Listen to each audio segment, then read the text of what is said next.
आज मैं आपके सामने एक ऐसी कहानी लेकर आया हूँ जो आपके होश उड़ा देगी। ये कहानी एक ऐसे डरा देने वाले एडवेंचर की है जो एक खौफनाक अंजाम तक पहुँचा। जॉन जोनस नाम का एक शख्स उत्ता की लेक के करीब एक केव में खोज की नीयत से गया और खोज के दौरान उसने ये फैसला किया कि वो केव के सबसे तंग रास्तों में जाकर एक नया वर्ल्ड रिकॉर्ड कायम करेगा। लेकिन क्या मालूम था कि उसका ये फैसला उसकी ज़िंदगी का आखिरी फैसला होने वाला है। जॉन जिस केव में गया वो केव अपने तंग रास्तों की वजह से पहचानी जाती है और उन्हीं तंग रास्तों में जॉन आगे बढ़ रहा था, लेकिन रास्ता भटकने की वजह से वो केव के ऐसे हिस्से में पहुंच गया जहां आज तक कोई नहीं गया था। कब्र जितनी तंग जगह जिसमें हाथ हिलाना तो दूर की बात, सांस लेना भी मुश्किल था। बदकिस्मती से जॉन ऐसी कंडीशन में उल्टा फंस गया। ये कहानी है 26 साल के जॉन जोनस की, जिसने अपनी ज़िंदगी के आखिरी 27 घंटे इसी केव में गुजारे। तो चलिए वीडियो शुरू करते हैं।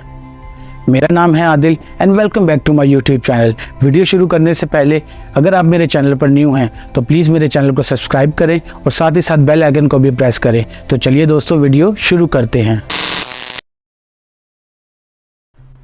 उत्ता की सॉल्ट लेक सिटी के करीब छोटी छोटी चट्टानें हैं जिनके अंदर ये नटी पट्टी नामी हाइड्रोथर्मिनल केव मौजूद है। 1960 में पहली बार ये केव डेल ग्रीन नाम के एक शख्स ने डिस्कवर की। तब से लेकर यहाँ हज़ारों नौजवान अपने हुनर का इम्तिहान लेने के लिए आने लगे। नटी पट्टी केव अपने तंग फिसलने वाले टेढ़े रास्तों की वजह से काफ़ी मशहूर है, जिसके अंदर जाने का भी सिर्फ एक ही रास्ता है और वो भी सिर्फ 30 इंच चौड़ा। यानी कि वो नौजवान जिनकी कमर और छाती 30 इंच से कम है वो ही सिर्फ इसके अंदर जा सकते हैं। यहाँ हर साल तकरीबन 20,000 लोग अपने हुनर को चमकाने के लिए आते रहे, लेकिन 1999 से लेकर 2004 के दरमियान यहाँ पर कुछ हादसात हुए जिसकी वजह से गार की सेफ्टी को लेकर बहुत से सवाल उठे। इन्हीं हादसात की वजह से 2006 में अथॉरिटीज़ ने नटी पट्टी केव को बंद कर दिया, लेकिन प्रोफेशनल केवर्स का कहना था कि अगर बंद करना ही है तो उनके लिए बंद किया जाए जिनका केविंग में कोई एक्सपीरियंस नहीं, क्योंकि अक्सर उन्हीं के साथ हादसात पेश आते थे। दूसरी तरफ ऑफिशियल्स का कहना था कि नटी पट्टी केव किसी टाइम बॉम्ब से कम नहीं जो किसी भी वक्त किसी की जान ले सकती है।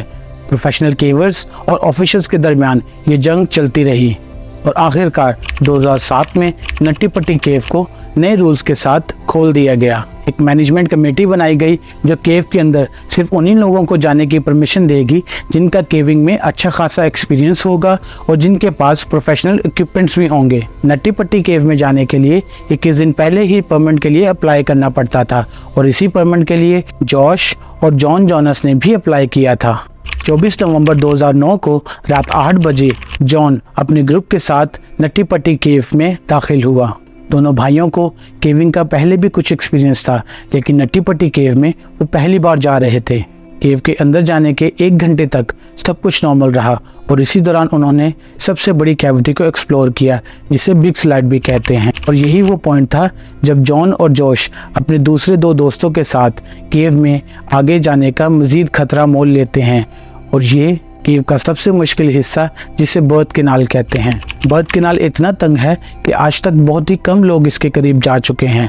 ना सिर्फ इंतहाई तंग बल्कि इसका रास्ता ढूंढना भी काफ़ी मुश्किल है। माजी में भी कई लोग बर्थ कैनाल के रास्ते में फंस चुके थे, लेकिन जॉश, उसका भाई और उसके दोस्त काफ़ी फिट थे।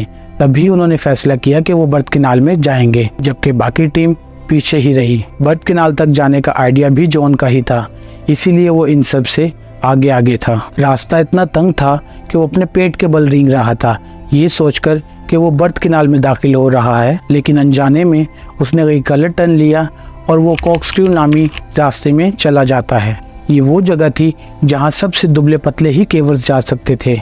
अगर केव के मैप में देखें तो ये वो जगह थी जहाँ जॉन को राइट टर्न लेकर बर्थ कैनाल में जाना था, लेकिन गलती से उसने लेफ्ट टर्न ले लिया था। वो जैसे ही आगे बढ़ा रास्ता मज़ीद तंग होने लगा और अब वो पीछे नहीं मुड़ सकता था, पर वो आगे बढ़ता रहा इसी उम्मीद में कि आगे जाकर थोड़ा चौड़ा रास्ता होगा और वो वहाँ से वापस मुड़ जाएगा।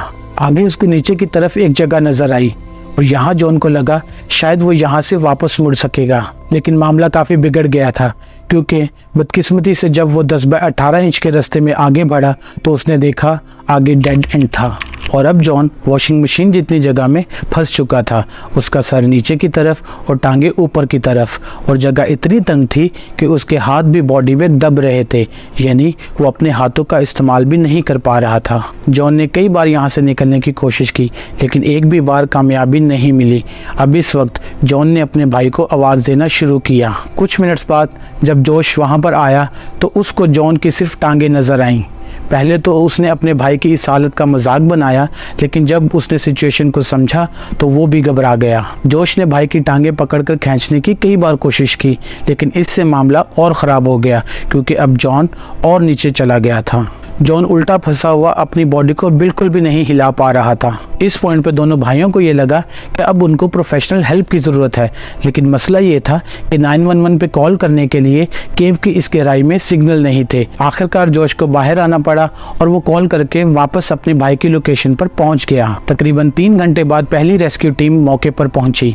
ये सूजी मटोला थी, जिन्होंने 2 घंटे तक जॉन को बाहर निकालने की कोशिशें की, लेकिन जॉन उनकी उम्मीद से ज़्यादा बुरी तरह फंसा हुआ था। जगह इतनी तंग थी कि सूजी ने जॉन की जीन्स काटी कि आधा सेंटीमीटर जगह मिल सके, लेकिन इससे भी काम नहीं बना। आखिरकार सूजी एग्जॉस्ट होकर वापस बाहर आ गई। बाहर जॉन की बीवी, उसकी बेटी और रेस्क्यू टीम के 30 लोग और जमा हो चुके थे, जो जॉन को बाहर निकालने के डिफरेंट तरीकों पर गौर कर रहे थे, जिनमें से एक जॉन की टांगे काटना भी था।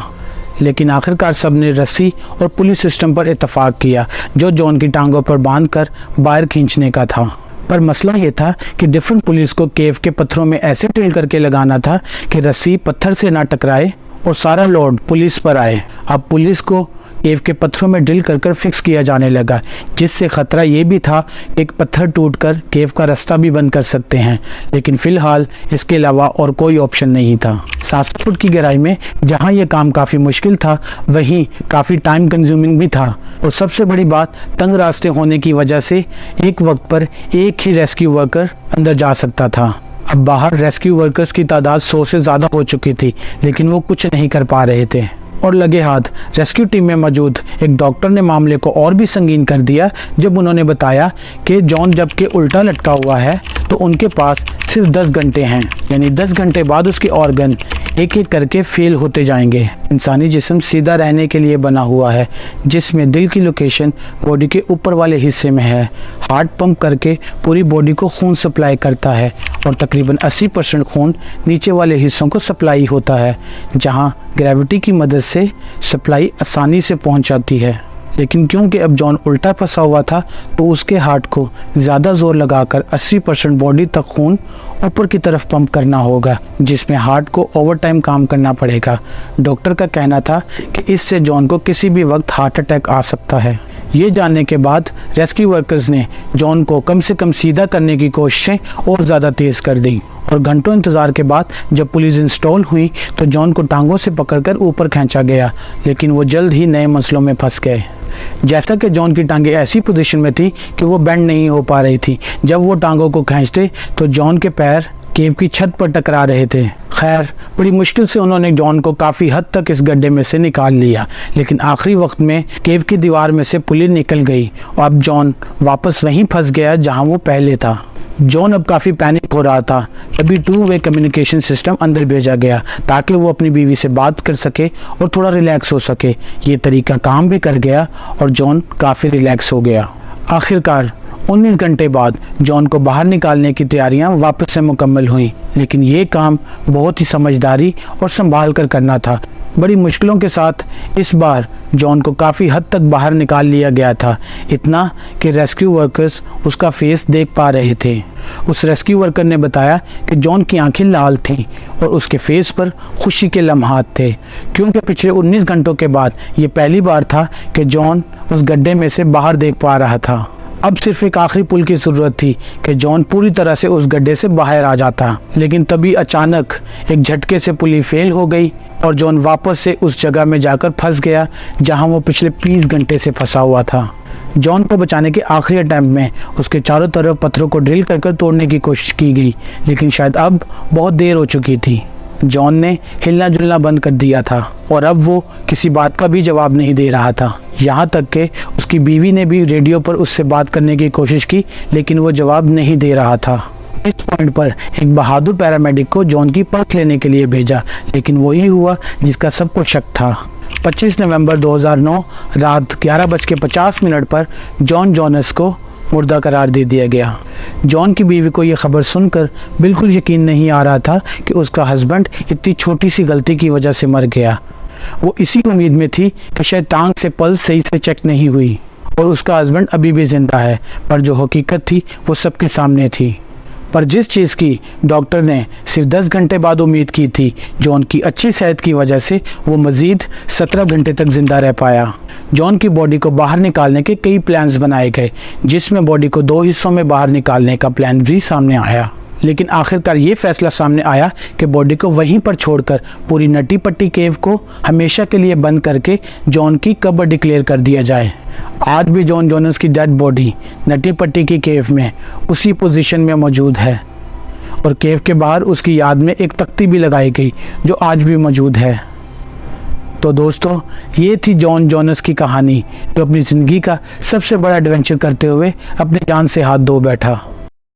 अगर आपको ये वीडियो पसंद आई हो तो इसे ज़रूर लाइक करें, अपने दोस्तों के साथ शेयर करें और हाँ, अगर आप मेरे चैनल पर नए आए हैं तो मेरे चैनल को ज़रूर सब्सक्राइब करें और साथ ही साथ बेल आइकन को भी प्रेस करें, ताकि मेरी हर नई आने वाली वीडियो का नोटिफिकेशन आपको सबसे पहले मिल सके। तो चलिए दोस्तों, मुझे इजाज़त दीजिए। मैं मिलूँगा आपसे एक नई वीडियो में एक नए टॉपिक के साथ। तब तक के लिए अल्लाह हाफिज़।